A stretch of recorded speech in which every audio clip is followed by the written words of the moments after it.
প্রায় কত বয়স হবে উত্তম দা ওনার? 76।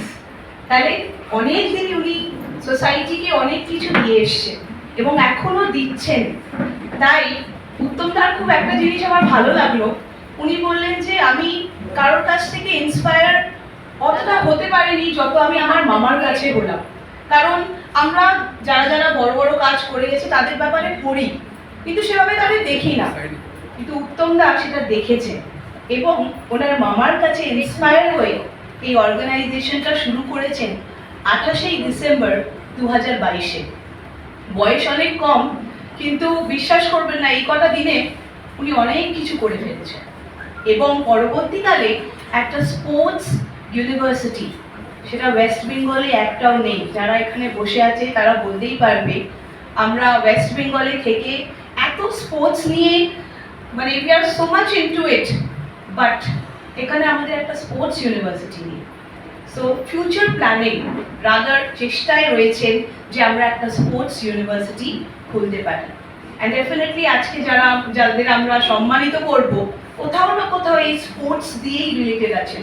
ন্যাশনাল ফিগারও আছেন এবং ইন্টারন্যাশনাল ফিগারও এখানে আপনি পাবেন আজকে।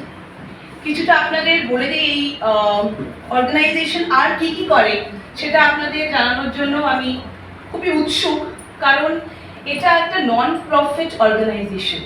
সবাই এনজিও বলে that we are non profit, but definitely কোথাও না কোথাও একটা সেটা সবারই জানা আছে যে থাকে। কিন্তু এই যে অর্গানাইজেশনটা আছে পেশেন্ট সার্ভিস নিয়ে কাজ করে। অনেকেই রিপোর্টারদের আপনাদের উপর সবকিছু ডিপেন্ড করে। আপনারা আমার নাম্বারটাকে ছড়িয়ে দিন যে আমরা মানুষকে সহযোগিতা করি, আমাদের পয়সা দিতে লাগে না, একটা চা খাওয়াতেও লাগে না আমাদের কাউকে। হ্যাঁ, এনজিওর মাধ্যমে না, উনি স্বাস্থ্যসাথী কার্ডেই চিকিৎসা পাবেন। আজ পশ্চিমবঙ্গ সরকার আমাদেরকে স্বাস্থ্যসাথী কার্ড দিয়েছে, কেন দিয়েছে? চিকিৎসা পাওয়ার জন্য। কিন্তু কিছু স্বার্থান্বেষী মানুষের তাদের স্বার্থ কায়েম করার জন্য তারা সেই চিকিৎসা থেকে বঞ্চিত হচ্ছে। আছে তারা যদি একটু কিউট হয়ে যায়, তারা যদি আরেক হ্যাঁ দেখুন, আজকে একটা কথা বলছি, একটা বাইপাস সার্জারি করতে গিয়ে তাকে যদি এখনই যদি বাইপাস সার্জারি করেন, ওই ডক্টর বাবুকেও আছেন, উনি হয়তো চোখ পৌঁছে যাবেন, একটা বাজতে গেল, আসতে পারেন হয়তো। আজ ওই ডক্টর প্রফেসর সিদ্ধার্থ মুখার্জি একটা পেশেন্টকে চিকিৎসা করার জন্য, বাইপাস করার জন্য, যদি government suppose to come up and to help little more, they are doing it, but it is not, I felt it is not sufficient. ক্রিকেটে যেরকম দেখা যাচ্ছে বড় বড় কর্পোরেটদের ঝাঁপিয়ে পড়তে, Yeah. সাঁতারের জন্য আপনি কি বলবেন তাদেরকে? The corporators should come up, because swimming, athletics and gymnastics, swimming is one of the sports which are considered as a mother sports to be encouraged little more. So swimmers, it is not swimmers, those who are entering into the water, they are not in natural way they are doing. These unnatural movements they are doing. Everything they have to acquire. So those technicalities is a challenge.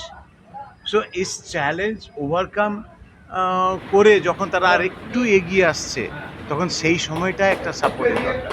Support, technical support, financial support, দুটোই দরকার। আমাদের Bengali যে ছেলেমেয়েরা প্রত্যন্ত এলাকাতে থাকে, তাদের কাছে ফাইন্যান্সিয়াল একটা বিরাট বিষয়।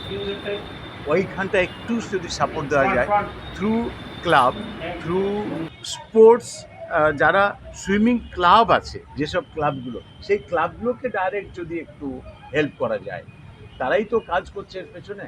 আমি স্পেশালি সুইমিংয়ের কথা এই জন্য বলছি, যেসব স্কুলে সুইমিং পুল আছে আর যারা প্রাইভেট স্কুল আছে তাদের সুইমিং পুল নেই, তারা করুক। গভর্নমেন্টও একটা দুটো পুল বানাক।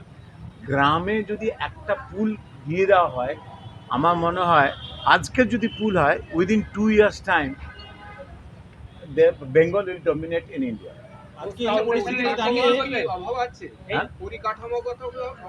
হ্যাঁ, নিশ্চয়ই অভাব আছে, বেঙ্গলে প্রচুর অভাব আছে। আমি একটা পুল আছে, একটা পুল তৈরি করতে কিন্তু অসুবিধা হয় না, পয়সা আছে, কিন্তু তারপরের যেটা মেনটেনেন্স করা এবং আমাদের যদি ইয়ং কোচদেরকে ইকুইপ করে ওখানে ছাড়া হয়, তাহলে আরও ভালো রেজাল্ট হবে। একটা ভালো কোচ এলো পুকুরে সুইমিং শেখাচ্ছে বা লেকে করাচ্ছে, তাহলে we are not giving justification to that coach, because coach has learn certain modern techniques or with the help of sports science, সেটাকে সে দেখাতে চায় কিছু, করতে চায় কিছু এই ইউথগুলোকে নিয়ে।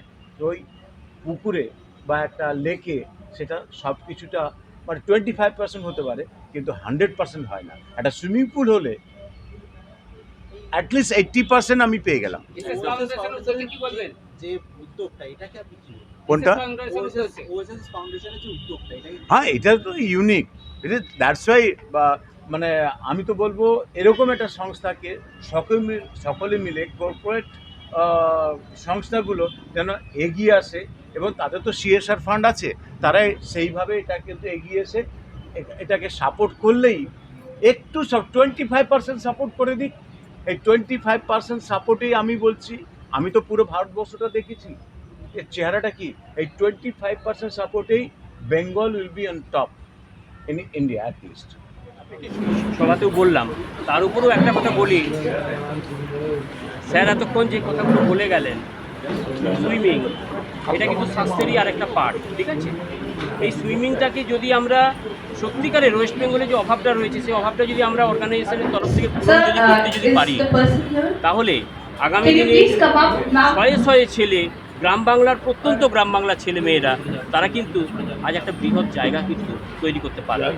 আমরা সেই উদ্দেশ্য নিয়ে আমরা স্যারের কাছে অনুরোধ জানিয়েছি, স্যার আমাদেরকে সব রকম সাপোর্ট করেছেন, যাতে আমরা সেন্ট্রাল গভর্নমেন্ট থেকে হোক বা এফসিআরএ ফান্ড থেকে হোক বা সিএসআর ফান্ড থেকে হোক, আমরা সেই টাকা নিয়ে আমরা যাতে সেই স্পোর্টস ইউনিভার্সিটি তৈরি করতে পারি। স্পোর্টস ইউনিভার্সিটি সুইমিং বাদ দিয়েও আদার্স কিছু রয়েছে, সেই আমরা যদি স্পোর্টস ইউনিভার্সিটিটা তৈরি করতে পারি, এটা আমাদের প্রধানত। আর এটা আমরা যদি সব রকমভাবে সাপোর্টটা যদি পাই, আমরা 1 বছরের মধ্যে আমরা এই কাজ শুরু করতে পারি। আমরা কথা বলবো আমাদের আমরা তারপর গভর্নমেন্ট এমনকি এইসব মানুষের সান্নিধ্য যদি পাই, এবং রেডিওলজি ডিপার্টমেন্টের সঙ্গে আমাদের কোলাবোরেশন আছে, টাই আপ ডক্টর আছে, তপন কুমার পানিগ্রাহী তাতে আপনি যদি Dronacharya award up to 25% discount পাবেন, 2021 সালে। and that will I don't আমাদের, know whether it is সাঁতারু we are having sports Rabindra university, Baladev মহাশয়, but উনি রিলেতে করেছিলেন ইংলিশ right time 2025 সালে, ওনাকেও আমরা সম্মানিত করলাম। তার সাথে আমাদের আরও 8-10 জন 12 জন ডক্টরবাবু বা আদার্স অনেকেই planning খুব সিনিয়র পার্সন রয়েছেন, যাদের সহযোগিতা আমরা অর্গানাইজেশন প্রতিনিয়ত পাই, সেই সব মানুষদেরকেও আমরা তাদের সাথে সম্মানিত করছি। আর তার সাথে আপনাদের যে সহযোগিতা আমরা পেয়েছি, তার জন্য আপনাদেরকে সর্বশেষে আমরা অসংখ্য ধন্যবাদ জানাই। আমার নাম Uttam Chakraborty, director of our Bengal youth will